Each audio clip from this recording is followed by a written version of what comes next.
Sharjah റോളക്ക് സമീപം അൽ Jubail bus സ്റ്റേഷന് എതിർവശമായി സ്ഥിതി ചെയ്യുന്ന സൂക്കൽ ജുബൈൽ അഥവാ ജുബൈൽ മാർക്കറ്റ്. പഴം, പച്ചക്കറി, ഇറച്ചി, മത്സ്യം എന്നു തുടങ്ങി ഒരു വീട്ടിലേക്ക് ആവശ്യമായ ഒട്ടുമിക്ക സാധനങ്ങളും വാങ്ങാൻ പറ്റുന്ന ഇടമാണ് സൂക്കൽ ജുബൈൽ എന്ന ജുബൈൽ മാർക്കറ്റ്. സൂക്കൽ ജുബൈൽ കെട്ടിടത്തിൻ്റെ തലയെടുപ്പ് തന്നെയാണ് ഏതൊരാളെയും ഇങ്ങോട്ട് ആകർഷിക്കാനുള്ള പ്രധാന കാരണമെന്ന് എനിക്ക് തോന്നുന്നു. സൂക്കൽ ജുബൈൽ വന്ന് ഇത്തരമൊരു വീഡിയോ ചെയ്യാൻ എന്നെ പ്രേരിപ്പിച്ചതിന് മറ്റൊരു കാരണം കൂടിയുണ്ട്. ഈ ഒരു മാർക്കറ്റിലെ ഒട്ടുമിക്ക കച്ചവടക്കാരും കാസർഗോഡ് ജില്ലക്കാരാണ്. അതിൽ തന്നെ ഏറ്റവും കൂടുതൽ പള്ളിക്കര പഞ്ചായത്തിലെ ബേക്കൽ സ്വദേശികളും. ബേക്കൽ എന്ന് മാത്രം പറഞ്ഞാൽ പലർക്കും മനസ്സിലാവില്ല.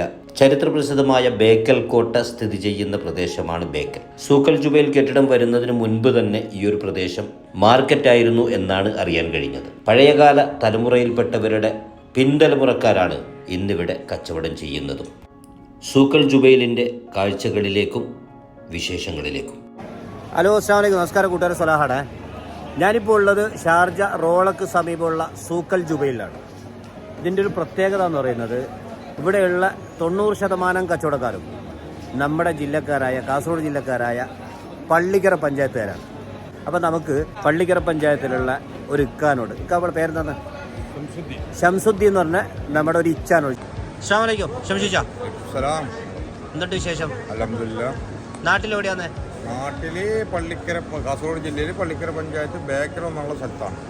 ബേക്കലം, നമ്മുടെ ബേക്കൽ കോട്ടയുള്ള സ്ഥലം. ബേക്കൽ കോട്ടയുടെ തൊട്ടടുത്താണ് ഞാൻ. തൊട്ടടുത്താണ്. ഈ സൂക്കിൽ വന്നിട്ട് ഷംസുദ്ദീൻ എത്ര കൊല്ലായി? ഈ സൂക്ക് ഇപ്പോൾ ഇത് ഉദ്ഘാടനമായിട്ട് 9 കൊല്ലമായിരുന്നു. ഞാൻ 34 കൊല്ലമായി ഇവിടെ പഴയ മാർക്കറ്റിലുണ്ടായിരുന്നു. ഇപ്പോൾ ഈ മാർക്കറ്റിൽ വന്നിട്ട് ഇതിപ്പോൾ ഉദ്ഘാടനമായിട്ട് 9 കൊല്ലമായി. എനിക്ക് പ്രത്യേകിച്ച് ചോദിക്കാനുള്ളത് ഷംസുദ്ദീനോട്, ഈ സൂക്കിൽ ഞാൻ കണ്ടെടുത്തോളം നമ്മുടെ കാസർഗോഡ് ജില്ലക്കാരാണ്. ഞങ്ങൾ കാസർഗോഡ് ജില്ലക്കാരെന്ന് വെച്ചാൽ ഞങ്ങൾ ഏകദേശം ഒരേ വാർഡിലുള്ള ആളാണ്. ഒരേ വാർഡിലുള്ള ആള്. പിന്നെ കുറച്ച് ആൾക്കാരുള്ളത് പുറത്ത് വെച്ചാൽ ഞങ്ങൾ പള്ളിക്കര പഞ്ചായത്തിന്റെ അകത്തുള്ള ആള്. പള്ളിക്കര പഞ്ചായത്തിനകത്തുള്ള ആള്. പിന്നെ കുറച്ച് ഇപ്പൊ ഈ മാർക്കറ്റിലായതുകൊണ്ട് പിന്നെ പങ്കാളികളുണ്ട് കുറച്ച്. അത്രയേ ഉള്ളൂ. ഈത്തപ്പഴം മാത്രമാണോ? അല്ല, ഈത്തപ്പഴത്തിലും അല്ല, മൊത്തം പിന്നെ ഉള്ളത് വെച്ചാൽ പച്ചക്കറി, ഫ്രൂട്ട്സ് എല്ലാം വിൽക്കുന്നത് ഞങ്ങൾ ഒരേ പഞ്ചായത്തിന്റെ ആൾ തന്നെ ഏകദേശം.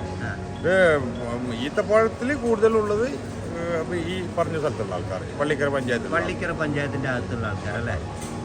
അപ്പോൾ ഇക്കാരെ പോലെ എല്ലാവരും ഇങ്ങനെ കുറേ വർഷമായിട്ട് 10, 20, 30 വർഷങ്ങളായിട്ടുള്ള ആൾക്കാരില്ലേ? ഏറ്റവും സീനിയറായിട്ട് ഇപ്പോൾ ഉള്ളത് ഞാനേ ഉള്ളൂ ഇവിടെ. ബാക്കിയുള്ള ചെറിയ കുട്ടികൾ ഇപ്പം ഞാനുണ്ട്, എൻ്റെ മക്കൾ 2 ആളുണ്ട്. പിന്നെ അങ്ങനെ ഇപ്പോൾ തലമുറ വരുമ്പോൾ പുള്ള് ഇങ്ങനെ അങ്ങനെ വരുന്നല്ലേ. ഇവിടെ നിന്നിട്ട് ഇതുവരെ അൽഹംദുലില്ലാ നല്ല സന്തോഷം. അൽഹംദുലില്ലാ. കൊറോണയുടെ സമയത്ത് ചെറിയൊരു പ്രശ്നം ഉണ്ടായി. ഇപ്പോൾ ഒന്നും അൽഹംദുലില്ലാ നല്ല മെച്ചമുണ്ട്. നമ്മളെ കാര്യങ്ങളെല്ലാം കഴിഞ്ഞ് പിന്നെ അതല്ലേ അൽഹംദുലില്ലാ. തീർച്ചയായിട്ടും. പിന്നെ ഞാനിപ്പോൾ ഈത്തപ്പഴത്ത് കച്ചവടം ചെയ്തിട്ട് ഒരു ഏകദേശം ഒരു 10, 25, 26, 27 കൊല്ലാവും. കൂടുതലായി ഈത്തപ്പഴ കച്ചവടം തന്നെ. എത്ര ഈത്തപ്പഴം ഉണ്ട് കളിക്കാൻ? ഇപ്പൊ നമ്മളടുത്ത് എത്ര 10, 12, 15, ഒരു 10, 20 ഐറ്റം ഉണ്ടാവും ഇപ്പൊ നിലവിൽ. സൗദിന്റെ ഉണ്ട്, പലസ്തീൻ്റെ ഉണ്ട്, ജോർദാന്റെ ഉണ്ട്, പിന്നെ UAE ഉണ്ട്. അങ്ങനെ പല സ്ഥലത്തുള്ള സാധനം. ഏറ്റവും കൂടുതൽ ചിലവുള്ളത് നമ്മൾക്ക് മജ്ദൂൽ എന്ന് പറഞ്ഞ സാധനം പലസ്തീൻ്റെതാണ്. ഇപ്പൊ ചിലവുള്ളതാണ്. എല്ലാ ആൾക്കാർക്കും വേണ്ട സാധനം അതാണ്. ഈ പ്രശ്നമുള്ള സമയത്ത് വരുന്നുണ്ട്. ജോർദാന്റെ ഉണ്ട്, പിന്നെ സൗദിന്റെ ഉണ്ട്, പിന്നെ UAE ഉണ്ട്. പല രാജ്യത്തുള്ളതാണ്. ഓരോ അത് സിറപ്പ് ഈ UAE-ൻ്റെത്, പിന്നെ അൽസാദ് കമ്പനിൻ്റെ സാധനമാണ്. അതാണ് ഏറ്റവും നല്ല സാധനം, ഈ സിറപ്പ്.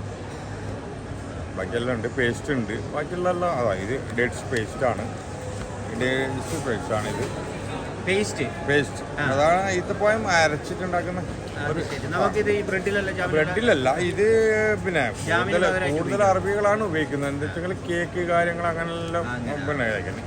ഈ സിറപ്പ് എന്ന് ചോദിച്ചെങ്കിൽ നമ്മളെ തേനില്ലേ നാട്ടിൽ, ആ തേനിനെ പോലത്തെ ഈത്തപ്പഴത്തിന് ഒരു തേന് അങ്ങനെ പറയാം. ഇത്തരം വീഡിയോകൾ ചെയ്യാൻ എന്നെ പ്രേരിപ്പിക്കുന്നത് പലപ്പോഴും ഒരറിവും ചെറുതല്ല എന്ന തിരിച്ചറിവാണ്. ഈത്തപ്പഴത്തിൻ്റെ വലിയൊരു മാർക്കറ്റ് തന്നെയാണ് സൂക്കൽ ജുബൈൽ. ഈത്തപ്പഴത്തിൻ്റെ സിറപ്പ്, ഈത്തപ്പഴത്തിൻ്റെ തന്നെ പേസ്റ്റ് എന്നിവയെക്കുറിച്ചുള്ള വ്യത്യസ്തമായ അറിവുകൾ സത്യത്തിൽ എന്നെ വല്ലാതെ അത്ഭുതപ്പെടുത്തി. വ്യത്യസ്തമായ മറ്റൊരു വീഡിയോയിൽ കാണുന്നത് വരെ അസ്സലാമു.